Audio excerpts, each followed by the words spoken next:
Olá, bem-vindos! Hoje a gente vai mergulhar num sistema químico que é quase secreto, mas que todo mundo tem. Pensa assim, uma farmácia completa dentro do nosso próprio corpo, produzindo tudo que a gente precisa para lidar com dor e prazer. Como é que pode, né? Um maratonista que ignora a dor, uma pessoa que se machuca feio e só sente depois? A resposta para tudo isso está no mesmo lugar, na nossa própria neuroquímica. E é exatamente isso que vamos desvendar agora. Então vamos começar. A chave para esse mistério todo está num sistema super integrado de químicas poderosas que o nosso corpo, ele mesmo, fabrica. O nome técnico disso, peptídeos opioides. Mas o mais importante de guardar é uma palavrinha endógenos. O que isso quer dizer? Quer dizer que eles vêm de dentro. Não é um remédio que se compra na farmácia. São compostos que o nosso próprio sistema nervoso cria para ajudar a gente a dar conta do recado, a lidar com o mundo. E a influência deles é gigantesca. Eles estão metidos em tudo, desde como a gente sente dor física, sabe? Aquela coisa de, isso dói muito, ou nem doeu tanto, até os nossos estados emocionais mais complicados. Motivação, resposta ao estresse, tá tudo ligado a eles. E o mais legal é que eles não são só mensageiros. Eles são mais sofisticados. Eles atuam como neuromoduladores. A melhor analogia é a de um botão de volume do rádio. Em vez de só ligar e desligar um sinal nervoso, eles aumentam ou diminuem o volume. É como se eles ajustassem a intensidade da comunicação entre os neurônios. Isso é fundamental. Tudo bem. Agora que a gente já entendeu o que eles fazem, que tal conhecer os personagens principais dessa farmácia interna? Porque sim, é como se fosse uma família, cada um com sua função, com sua personalidade química. Olha só, o nosso elenco principal tem 3 grandes grupos. Primeiro, as famosíssimas endorfinas, né? O nosso herói do bem-estar, responsáveis pela euforia. Depois vem as encefalinas, que são tipo os porteiros da dor, agindo rápido e bem no local. E para equilibrar tudo, temos as dinorfinas, o contrapeso, ligadas às sensações mais para baixo, de mal-estar. Vamos falar um pouco das endorfinas. Acho que de todas são as mais conhecidas. Sabe aquela euforia que maratonistas sentem, a tal onda do corredor? É obra delas. E aquela sensação de bem-estar, de relaxamento profundo, endorfina pura. Agora, as encefalinas. Pensa nelas como a nossa primeira linha de defesa, a resposta rápida. Elas agem de forma super veloz e bem no foco do problema, principalmente ali na medula espinhal, para meio que interceptar o sinal de dor antes que ele chegue com tudo lá no cérebro. É um trabalho de precisão. Mas olha, nem tudo nesse sistema é sobre prazer e euforia. Precisa ter equilíbrio, certo? E é aí que entram as dinorfinas. Elas são o outro lado da moeda e são fundamentais. Elas estão ligadas às sensações de desconforto, de disforia. Pensa no mal-estar que uma pessoa sente na abstinência.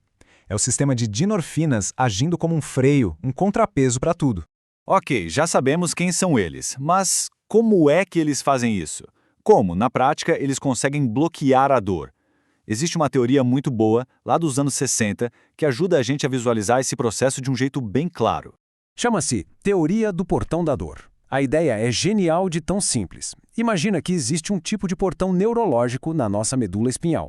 Quando a gente se machuca, o sinal de dor corre para tentar passar por esse portão e chegar ao cérebro. Aí o que acontece? Nossos opioides internos, especialmente as encefalinas, entram em ação. Elas agem como se fossem os seguranças do portão. Opa, peraí! Elas fecham o portão e a mensagem de dor ou não chega ou chega bem mais fraca. Isso explica uma coisa que todo mundo faz sem nem pensar. Sabe quando a gente bate o cotovelo na quina da mesa e a primeira reação é esfregar o lugar? Então, por que isso alivia? Porque a sensação do toque, da pressão, manda outros sinais nervosos que competem com o sinal de dor ali no portão. É como se eles distraíssem o segurança e ajudassem a manter o portão fechado para a dor. Mas a história não para por aí, na dor física. Esse sistema é muito mais profundo. Ele está totalmente conectado com a nossa experiência psicológica, com o nosso mundo interior. Isso nos leva a um mecanismo de sobrevivência impressionante. É a chamada analgesia induzida pelo estresse. Pensa numa situação de perigo real, de vida ou morte. O corpo entende a prioridade e libera uma carga de opioides para simplesmente desligar a dor. Para quê? Para que a pessoa possa lutar, ou correr, ou fazer o que for preciso para se salvar, mesmo estando gravemente ferida. A dor fica para depois. E isso revela algo muito importante sobre a dor. Ela não é uma coisa só. A gente pode dividir a experiência da dor em duas partes. Tem o componente sensorial, que é o onde dói e o quanto dói, e tem o componente emocional, que é o sofrimento, a angústia que a dor causa. O ponto crucial é que os nossos opioides são mestres em atacar esse segundo componente, o emocional. Eles diminuem o sofrimento. Até aqui, tudo parece perfeito, né? Um sistema que se autorregula. Mas, e quando essa farmácia interna, que é tão bem calibrada, sai dos eixos? O que acontece quando ela desregula? E é aqui que o contraste fica gritante. O nosso sistema natural é sutil, adaptativo. Já as drogas opioides externas, como morfina ou heroína, elas chegam chutando a porta. Elas inundam os mesmos receptores, mas com uma intensidade que o corpo não conhece. O cérebro fica sobrecarregado e pensa, para que eu vou produzir os meus próprios opioides se está vindo essa avalanche de fora? E ele para de produzir. É aí que mora o perigo. Isso cria tolerância e, na sequência, a dependência. E as consequências desse desequilíbrio são seríssimas. A dependência química, o vício, literalmente religa os circuitos de recompensa do cérebro. A dor crônica pode aparecer justamente porque o sistema natural de alívio da dor parou de funcionar direito. E lembra das dinorfinas, o contrapeso? Quando elas ficam hiperativas, isso está diretamente ligado a quadros de depressão, ansiedade e estresse crônico. Mas no meio disso tudo surge uma luz, uma aplicação prática cheia de esperança. Se a gente entende que um excesso de atividade das dinorfinas está ligado à depressão, o que podemos fazer? Bloquear esse sistema. E é exatamente isso que pesquisadores estão fazendo, testando drogas que funcionam como bloqueadores de dinorfina, abrindo um caminho totalmente novo para o tratamento da depressão. E isso nos deixa com uma reflexão para fechar.